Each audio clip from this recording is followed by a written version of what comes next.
Hello बच्चों, मैं आशीष सिंह आपका अपने इस स्टडी एंड सक्सीड चैनल पे स्वागत करता हूं और आपके साथ जुड़े रहने के लिए आपके लिए लेकर के आया हूं नाइन्थ के मैथ को शुरुआत से, जिसमें हम आपको चैप्टर 1 के संख्या पद्धति से पढ़ाना चालू करेंगे। जो आज का ये पहला वीडियो होगा इस नाइन्थ क्लास के लिए। अब तक के लिए तो 10th के भी वीडियो अपलोड किए जा चुके हैं, प्रोवाइड किए गए हैं, लेकिन आज से हम आपके लिए लेकर के आए हैं नाइन्थ के क्वेश्चंस को, नाइन्थ के एक्सरसाइज के क्वेश्चंस को। बहुत से बच्चों ने यह आग्रह किया कि सर हमको नाइन्थ का मैथ भी प्रोवाइड करवाइए। जो नाइन्थ के बच्चे हैं इस सेशन में, जो नाइन्थ के चैनल जो भी इस टाइम नाइन्थ में एडमिशन लिए हैं या नाइन्थ में पहुंच चुके हैं, उनके लिए मैं लेकर के आया हूं आज नाइन्थ के मैथ को, जो कि पहला एक्सरसाइज होगा। तो चलिए आज इस नए सेशन को हम स्टार्ट करते हैं बहुत ही प्रफुल्लता के साथ, बहुत ही मस्ती के साथ, जिसमें आपको हम संख्याओं के बारे में बता करके इन संख्याओं से संबंधित क्वेश्चन को सॉल्व करवाएंगे।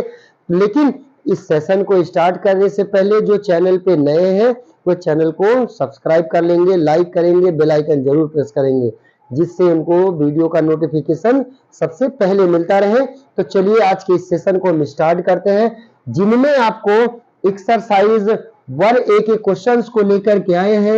ये एक्सरसाइज 1A है, जिसमें हम आपको पूरा एक्सरसाइज सॉल्व करवाने के लिए क्वेश्चंस को लिख भी चुके हैं, केवल आपको सॉल्यूशन देना है। तो चलिए आइए जुड़ जाइए फटाफट और देखते हैं क्वेश्चन नंबर 1। कह रहा है 20 और 40 के बीच समस्त धन पूर्णांक लिखिए। अब कहेंगे सर धन पूर्णांक क्या है? वो भी पूर्णांक कह रहा है अगर, तो पूर्णांक आपके ऋण भी हो सकते हैं, धन भी हो सकते हैं। ऋण इनफाइनाइट से लेके धन इनफाइनाइट तक जितनी संख्याएं हैं वे सभी क्या हैं? पूर्णांक हैं। लेकिन क्वेश्चन में क्या कहा कि 20 और 40 के बीच के केवल धन पूर्णांक लिखे, यानी धनात्मक संख्याएं लिखनी है। तो पहले क्वेश्चन का आंसर देखेंगे बच्चों, क्या होगा? 20 और 40 के बीच का धन पूर्णांक, 20 के बाद स्टार्ट करेंगे 21, 22, 23, 24, 25, 26, 27, 28,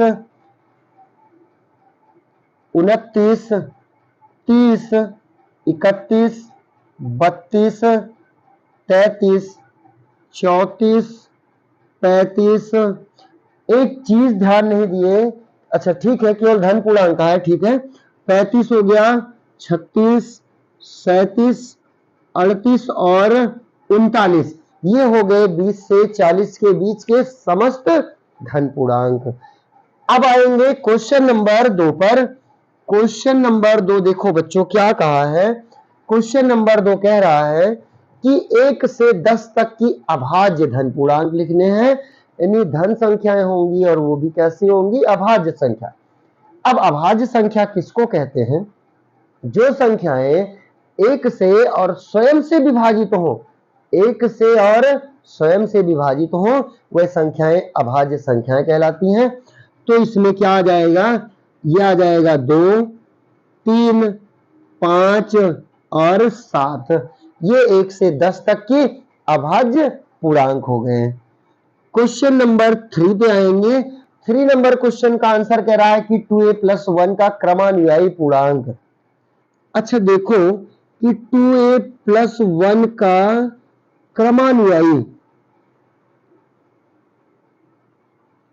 क्रमानुयायी पूर्णांक क्या होगा? क्रमानुयायी का मतलब क्रम से का मतलब है कि अगर 1, 2, 3, 4, 5, 6, 7, 8, 9, 10, 11 ये संख्याएं क्या है? क्रमानुसार है, यानी हर एक संख्याओं के बीच में 1 का अंतर है। अगर हम कहें कि देखो 1, 2, 3 1 का अंतर है, तो क्रमानुयायी संख्याओं के बीच में सिर्फ 1 का अंतर होगा। तो 2a + 1, इसके आगे 1 और जोड़ दें अगर, तो ये बन जाएगा कितना? 2a + 2 हो जाएगा, यानी 2a + 1 का जो क्रमानुयायी पूर्णांक होगा वो 2a + 2 होगा। चौथा कह रहा है कि 2/3 का योगात्मक प्रतिलोम, तो 2/3 का योगात्मक प्रतिलोम। अब योगात्मक प्रतिलोम किसको कहते हैं? अगर कोई संख्या हो उस संख्या का योगात्मक प्रतिलोम वह संख्या होगी जिसको जोड़ने पर वो 0 आ जाए। हम कहें कि 2 में क्या जोड़े कि ये 0 हो जाए, तो कहेंगे सर ऋण 2 कर दीजिए, ये 0 हो जाएगा। यानी जोड़ा क्या गया, ऋण 2 जोड़ा गया। तो कैसे, पहले क्या संख्या थी, +2 थी, जोड़ा क्या गया, -2 जोड़ा गया। यानी संख्या तो वही है लेकिन चिन्ह बदल गए। यानी जब भी हम योगात्मक प्रतिलोम निकालेंगे तो संख्याओं का चिन्ह बदल देंगे। तो अगर ऋण यहाँ पे धन 2/3 है तो धन 2/3 का योगात्मक प्रतिलोम क्या हो जाएगा बेटा, ऋण 2/3 हो जाएगा। पांचवा क्वेश्चन आएंगे, पांचवे में कह रहा है कि ऋण 5 का गुणात्मक प्रतिलोम। अब ऋण 5 का गुणात्मक प्रतिलोम यानी गुणात्मक प्रतिलोम। तो देखो गुणात्मक प्रतिलोम के लिए हम क्या करते हैं कि संख्या को पलट देते हैं। क्यों पलट देते हैं कि किसी संख्या का गुणात्मक प्रतिलोम वह संख्या होती है जो उससे गुणा करने पर 1 आ जाए। तो अगर हम ऋण 5 में देखो 1/ऋण 5 से गुणा करें तो 1 आएगा, 5 5 कट के कि नहीं आएगा, आएगा। इसलिए जब भी गुणात्मक प्रतिलोम लिखेंगे आप उस संख्या को पलट देंगे। यहाँ पे 5/1 है तो 5/1 को पलटने पर क्या बनेगा, माइनस में आ जाएगा, माइनस में दिया ही है, ये हो जाएगा 1/5। क्वेश्चन नंबर 6 नंबर क्वेश्चन देखो बच्चों, कह रहा है P+Q और P-Q के योगात्मक प्रतिलोम। अगर P+Q का योगात्मक प्रतिलोम लिखना है तो अभी बताए कि कुछ नहीं करना, केवल चिन्ह को बदल देना, उसका योगात्मक प्रतिलोम हो जाएगा। अगर ये P+Q है, आगे माइनस लगाओ, ब्रैकेट में P+ लिखो, ये उसका योगात्मक प्रतिलोम हो गया। अब सिंपल सा तरीका कि आप चिन्ह को बदल दीजिए, आपका योगात्मक प्रतिलोम हो गया। अगर P-Q का योगात्मक प्रतिलोम कह रहा है तो माइनस लगा के P-Q लिखो, इसका योगात्मक प्रतिलोम हो गया। क्वेश्चन नंबर 7 नंबर क्वेश्चन देखेंगे। 7 नंबर क्वेश्चन कह रहा है कि यक्ष के किस मान के लिए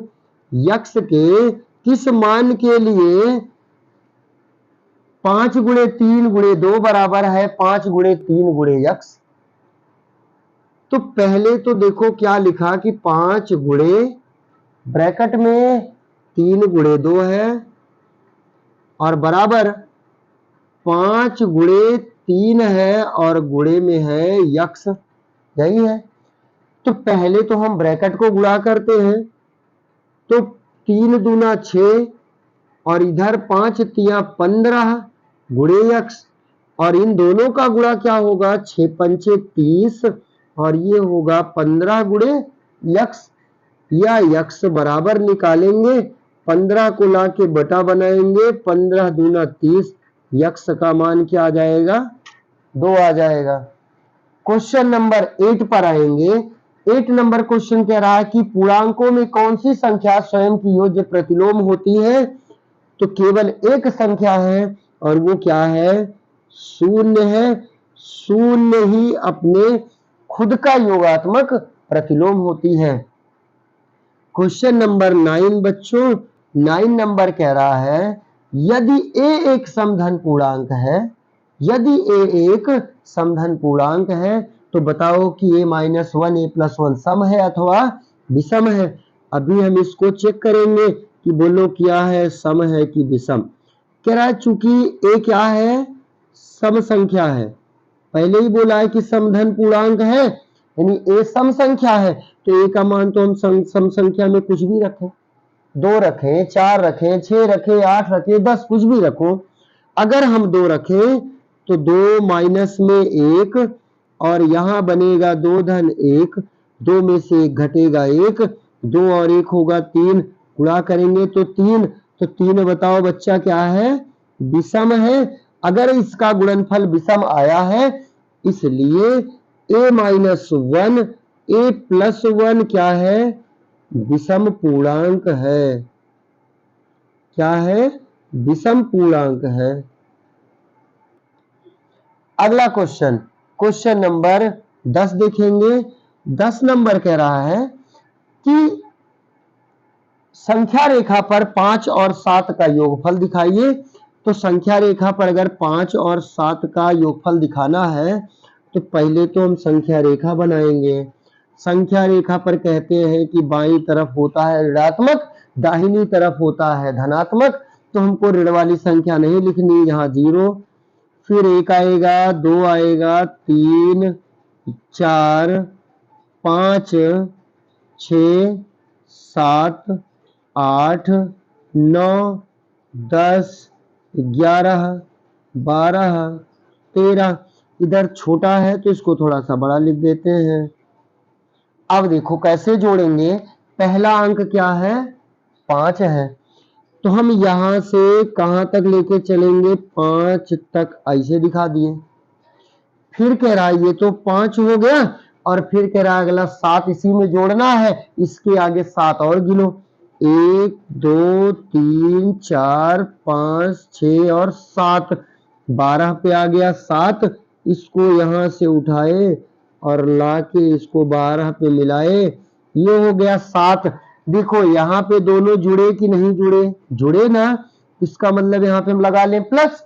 अब दोनों पे देखो तो यहाँ सिर्फ ये दिखाया कि 5 धन 7 है, यानी 5 और 7 जुड़े हैं, लेकिन जुड़े पर कितना आया ये तो नहीं दिखाया।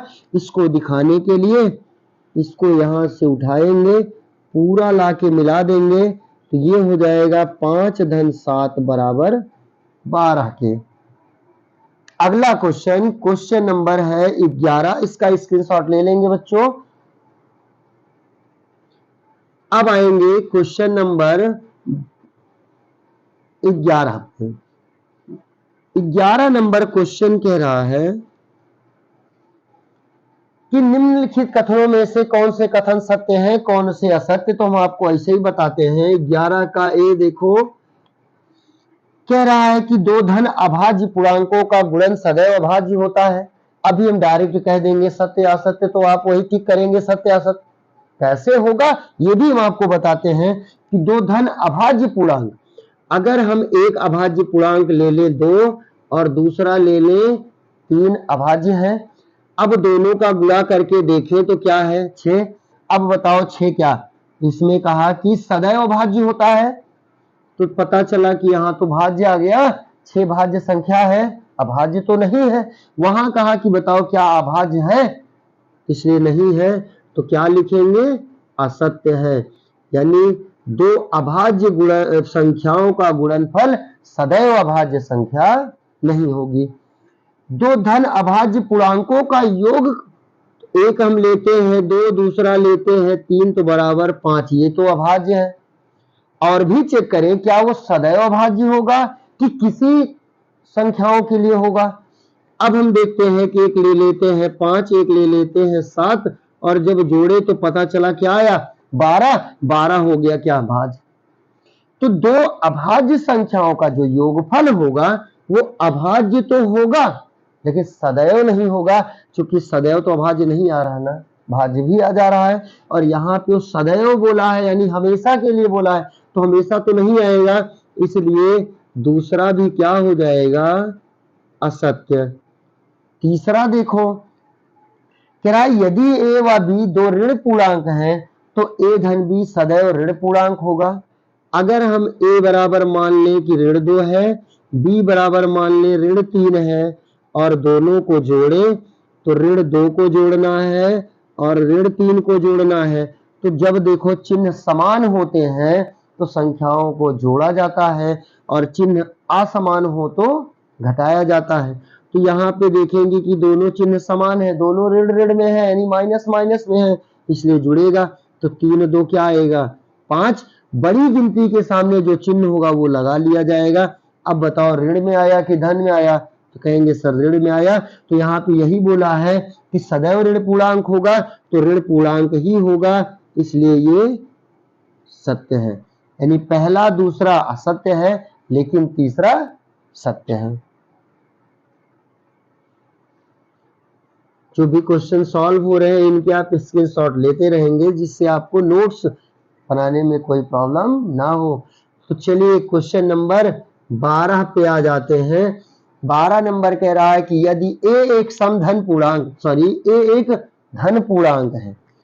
अच्छा, a बराबर कह रहा है कि ये क्या है, धन पूर्णांक है। तो धन पूर्णांक का मतलब कुछ भी लिखे, एक से लेकर के इनफाइनाइट तक कोई भी संख्या लिखे। अब हमको ये दिखाना कि a धन 1, a धन 2 और तीसरा a धन 3 24 से पूर्णतया विभाजित होगी। तो चलिए हम मान रख के चेक करते हैं। a का मान हम मान लेते हैं कि अगर धन पूर्णांक है तो 2 मान लें। अगर a का मान हम 2 रखें, ये माना गया कि हम a बराबर 2 मान लेते हैं। 2 हो गया, 2 धन 1, 2 धन 2 और 2 धन 3। तो 2 और 1 जोड़ेंगे तो क्या आएगा बच्चों, 3 आएगा। 2 और 2 जोड़ेंगे तो आएगा 4 और 2 और 3 जोड़ेंगे तो आ जाएगा 5। अगर इनका गुणा करें कि 2 तिया 6, 6 चौक 24, 24 और 5 का गुणा करेंगे तो 5 चौक 20, 5 दूना 10, 2 12, 120 आ गया। अब 120 को हम चेक करते हैं क्या 24 से कटेगा, तो भाग करना आता है आपको। 24 का पहाड़ा इसमें अगर 120 में ले जाएंगे तो 5 बार जाएगा, 5 चौक 20, 5 दूना 10, 2 12, पूरा कट गया ना। यानी ये 24 से विभाज्य है, 24 से पूर्णतः विभाज्य है। और अगर ये 24 से विभाज्य है, इसलिए a गुणे a धन 1, a धन 2 और गुणे में है a धन 3, 24 से क्या होगा, 24 से पूर्णतया विभाजित होगी, पूर्णतया विभाजित है। अगला आएंगे क्वेश्चन नंबर 13 पे। 13 नंबर में देखो, 13 नंबर कह रहा है कि यदि a एक समधन पूर्णांक है और b क्या है, विषम धन पूर्णांक है, तो बताएं इसमें से कौन सा सम है और कौन सा विषम। तो देखो a बराबर कह रहा है कि समपूर्णांक और b बराबर कह रहा है क्या है, विषम है। तो पहला देखो, पहला कह रहा है कि a स्क्वायर। अब a स्क्वायर को हम देखें कि क्या है, a स्क्वायर क्या है, a को हम कोई भी संख्या रख के देखें कि अगर कोई समधन पूर्णांक हो, यानी a का मान अगर हम 2 रखें, 2 का वर्ग क्या आएगा, 4 आएगा। यानी सम पूर्णांक का वर्ग क्या आया, सम आया, इसलिए a स्क्वायर क्या होगा, सम होगा। दूसरा b स्क्वायर, b है विषम। अगर हम विषम संख्या 3 का वर्ग करें तो क्या आएगा, 9 आएगा। तो किसी भी विषम संख्या का वर्ग हमेशा विषम संख्या आएगी, इसलिए b स्क्वायर क्या होगा, विषम होगा। फिर अगला कह रहा है कि a प्लस b। अगर एक संख्या a जो है वो सम 2 है, विषम ले लिए 3 और जब इनको जोड़ेंगे तो सदैव विषम संख्या ही आएगी। यानी एक सम और एक विषम संख्याओं का योगफल क्या होगा, विषम होगा, इसलिए a प्लस b क्या बनेगा, विषम संख्या होगा। फिर a गुणे b दिया है। अगर एक संख्या 2 ले लिए सम और दूसरा ले लिए विषम और इनका गुणा करेंगे तो 2 तिया 6, 6 क्या है, सम संख्या है। यानी दो, अगर एक विषम और एक सम संख्याओं का गुणा करेंगे तो हमको क्या मिलेगा, सम संख्या मिलेगा। a गुणे a धन 1। अब देखो a क्या है, सम है। a का मान अगर हम यहाँ पे ले लेते हैं 2, तो ब्रैकेट के अंदर भी a है, यहाँ भी होगा 2। और इनको देखो कि 2 गुणे 2 1 3, 2 तिया क्या आया, 6। यानी अगर a सम संख्या है तो a गुणे a धन 1 का मान क्या आ रहा है, सम आ रहा है। यानी ये क्या होगा, सम होगा। अगला है b गुणे b धन 1। अगर b क्या है, विषम है और विषम संख्या मान लो हम 3 लेते हैं, तो ब्रैकेट के अंदर भी b का मान 3, तो यहाँ पे भी होगा 3 धन 1। यानी ये बनेगा 3 गुणे 4 और 4 तिया हो जाएगा 12। 12 क्या है, सम संख्या है। अगला क्वेश्चन नंबर 14 देखेंगे और इस एक्सरसाइज का लास्ट क्वेश्चन देखेंगे 14 नंबर। कह रहा है कि संख्या रेखा पर इन संख्याओं को दर्शाइए। एकदम नॉर्मल सा क्वेश्चन जो आप 7 8 में पढ़े हैं। 0 हो गया, लेफ्ट साइड में माइनस की संख्याएं, -3, यहाँ पे -4, यहाँ पे होगा -5 और इधर होगा 1 2 3 4 और 5। अब देखो कह रहा है कि पहला क्या है, -5 है। संख्या रेखा पे जहां आपको -5 मिला एक एरो बनाइए, इसको ए पॉइंट लिख दीजिए। -2 दिया है, जहां -2 है वहां पे एरो बनाइए, यहाँ पे बी लिख दीजिए। ये प्रदर्शित करने के लिए और बी लिखा जा रहा है, नहीं भी लिखेंगे तो कोई दिक्कत नहीं। 0 है तो 0 पे एरो बना के यहाँ पे सी पॉइंट, ए है एक पे डी लिख देंगे। 2 दिखाना है तो 2 पे एरो बना के यहाँ पे ई बिंदु लिखेंगे और लास्ट 5 है, यहाँ पे क्या लिख देंगे, एफ। और इस तरह से आपका ये एक्सरसाइज पूरा कंप्लीट हो गया है। अगली एक्सरसाइज पढ़ने के लिए आप वीडियो में लगातार बने रहेंगे, चैनल को सब्सक्राइब कर लेंगे। धन्यवाद।